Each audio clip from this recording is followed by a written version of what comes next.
Bismillahirrahmanirrahim. Alhamdulillahi Rabbil Alamin. Wassalatu wassalamu ashrafil mursalin. Sayyidina Muhammad Tayyibin at-Tahirin. Amma ba'd. Ya ayuhal ikhwa, sa lahat po ng mga kapatid natin sa pananampalataya at mga kaibigan, Assalamualaikum warahmatullahi wabarakatuh. Ang kapayapaan ay sumasa inyo at ang biyaya ng Allah subhanahu wa ta'ala. Sa episode po na ito, tuunan na naman natin ang pansin ang tungkol sa kibla. Ano ba itong kibla? Kibla, gaya noong unang panahon bago ang kibla, lahat ng mga sumasampalataya, every time sila ay nagdadasal, humaharap sila sa Jerusalem. Yung luma na Jerusalem. Tawag din noon is Darussalam. Dar means land. Salam means peace. The land of peace. Darussalam. Dahil nabago ang kibla, gaya ng binanggit ko po sa last episode natin na New Jerusalem, ang lahat ng mga Muslim, they do not already face the old Qibla, which is the old Jerusalem. Ngayon, lahat ng Muslim sa buong mundo, whenever they pray, wherever they are in the world, they are now facing the new Qibla, which is the New Jerusalem. Saan ang New Jerusalem? It's in Masjid al-Haram, which is inside Bethel or Baitullah. Bethel in Hebrew, house of God. Baitullah in Arabic, meaning house of God. So that is the new Qibla. Now, may mga pagbabago. At ang mga pagbabago na ito, utos ng Allah subhanahu wa ta'ala. Ibig sabihin, si Prophet Muhammad sallallahu alaihi wa sallam, hindi niya binago ang kibla na pansarili lang. Siya lang ang gumawa-gawa. Kasi may mga kapatid tayo na nagsasabi, especially ang mga kapatid natin ng mga Yahudi, sinasabi nila na pinalitan nila ng propeta ninyo. Oo. Ang kibla. Dapat doon sila sa Old Jerusalem. Hindi na po. Kasi hanggang ngayon, ang Old Jerusalem, hindi pa rin siya na rehabilitate. Wala pang reconstruction na gawa.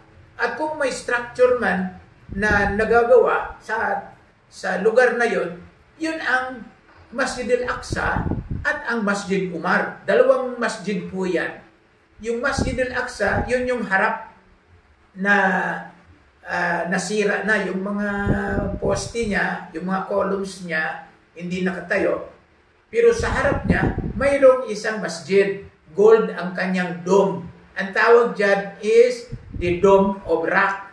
Yan ang tinatawag natin na Al-Quds or Masjid Al-Aqsa. Papakita ko natin. Alright? Now, yan ang old na Qibla. Diyan nakaharap noon ang mga Muslim. Pero dahil sa order ng Allah subhanahu wa ta'ala, na ang Qibla ay baguhin na, at proof of that, nasa Quran, Surat Al-Baqarah, ayah 144, binago na. And of course, sa Medina, mayroong masjid na dalawa ang Qibla, tinatawag natin na Masjid Qiblatain. Hanapin po natin yung kanyang image, papakita rin po natin. Yung isa humaharap sa Old Darussalam, yung isa humaharap sa Bagong Darussalam, which is Masjid al-Haram. Okay. Now, itong pagbabago ng kibla ay order ng Allah subhanahu wa ta'ala. Sa Surat Al-Baqarah, ayah 106, utos ng Allah subhanahu wa ta'ala. Sinabi niya, Bismillahirrahmanirrahim, Ma nansakh min ayatin aw nunsiha, na'ti bi khairin minha aw mithliha. Alam ta'alam an Allah ala kulli shay'in qadir. Wa alam ta'alam an Allah lahu mulku samawati wal ard. We have not forgotten, nor have we abrogated the ayah which was revealed in the past, but we replace it with something better or something like it. Do you not know that to Allah belongs or the dominions of the heavens and the earth? Do you not know that Allah has power over all things? He has power over all laws, in fact. Okay, so, sabi ng Allah, hindi ko kinalimutan. I did not reject it. Hindi ko kinalimutan yung mga aya. Anong mga aya ito? Yung aya doon sa Suhufi Ibrahim, doon sa ni-reveal kay Prophet Ibrahim at kay Prophet Musa, yung Mosaic law na tinatawag natin na Torah, at yung ni-reveal doon kay Prophet Dawood, yung Zabur, at yung ni-reveal kay Nabi Isa, na anak ni Hazrat Maryam, yun ang Injil kay Prophet Jesus, peace be upon him. Hindi namin kinalimutan yun, sabi ng Allah. Pero pinalitan namin ng mas mabuti. Mas khayri minha. Mas mabuti pa dyan. Or, something like it. Aw mitliha. Alright. So yung kibla, order ng Allah SWT. Yun ang mababasa natin sa Surat Al-Baqarah din, ayah 144. Na hindi na haharap doon sa Old Jerusalem. Dito na sa Bagong Jerusalem. So there was a change of the Qibla. Ang Qibla ay importante because ang lugar na 4 square yung Kaaba, halimbawa, nandoon ang Hajarul Aswad, yung black stone. Nandoon din ang Zamzam fountain, yung Zamzam well. Nandoon din ang holy mountains ng Zion, ang mountains of Hira, of Arafah, Muzdalifah, Mina, Safa, and Marwa, the holy sites. Right? The holy mountains, nandoon located. So that is the new Qibla. So lahat ng mga bumibisita doon sa Old Jerusalem, wala na doon. Doon na sila bibisita sa Bagong Jerusalem. Right? Now, yan ang bagong Qibla. Alright? Na bago ang Hajj dahil hindi na pupunta doon sa Old Jerusalem, sa luma na Jerusalem. Dito na sa Bagong Jerusalem, sa Makkah. Dito na ang Hajj, dyan na ginagawa. Of course, dahil yan ay ang bagong Qibla na. Right? Ang mga batas tungkol sa siyam, yung pag-aayuno, na bago na.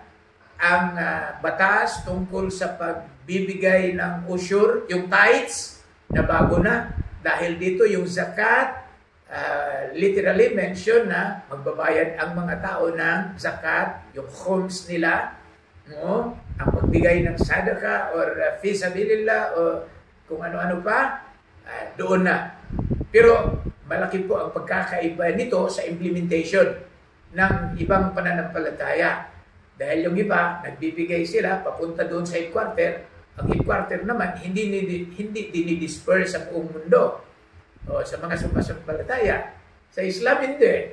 Lahat ng Muslim na nagbibigay, dinidisperse balik sa mga tao in the form of the basic services. You can go to the Muslim countries, go to Kuwait, to Bahrain, to Qatar, to the Emirat, to Hijaz, sa Mamlaka, at sa marami pang mga iba.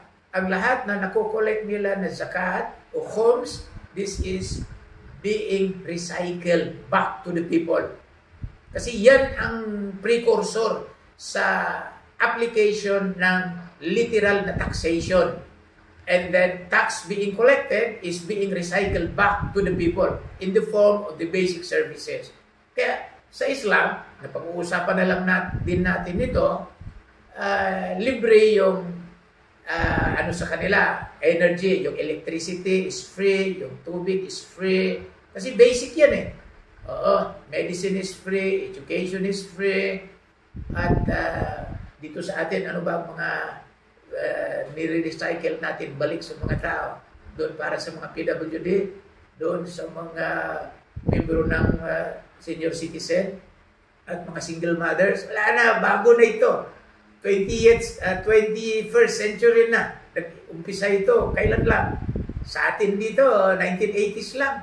Sa Islam na po, that was implemented more than 1,447 years ago. Okay? So, to the issue of the new Qibla, the Qibla now is the new Jerusalem in Masjid al-Haram, which is now in Makkah Mukarramah, At ang practice na yan ay nasa loob na ng 1,400, ilan na? 1,450 years ago. Ang kalendar natin, 1447. But the Qibla was changed 1,450 plus minus years ago. 1,450 years ago. Alright? That is the new Qibla. Hindi siya utos o gawa-gawa ni Prophet Muhammad SAW. Bagkus, yan ay utos ng Allah Subhanahu wa Ta'ala na nasa Quran. Yan ang iilan sa mga pagbabago. Ang mga pagbabagong ito ay pag-aaralan din natin sa next na mga episode natin. Okay? So, suffice it to say right now that at least alam nyo na po kung ano ang bagong Qibla at kung ano ang bagong Jerusalem. I'd like to welcome you all to the new Jerusalem. Sige, gusto nyo bumisita? Welcome! Simple ang prerequisite. Magsyahada lang kayo. I will provide and help you with your travel document. Yung visa, I will help you. I'll talk to the ambassador. Ano yan? Hindi yan problema. Okay? Alright. If you like this video, please subscribe, share, and like. Maraming salamat po. Assalamualaikum warahmatullahi wabarakatuh. Ang kapayapaan ay sumasa inyo at ang biyaya ng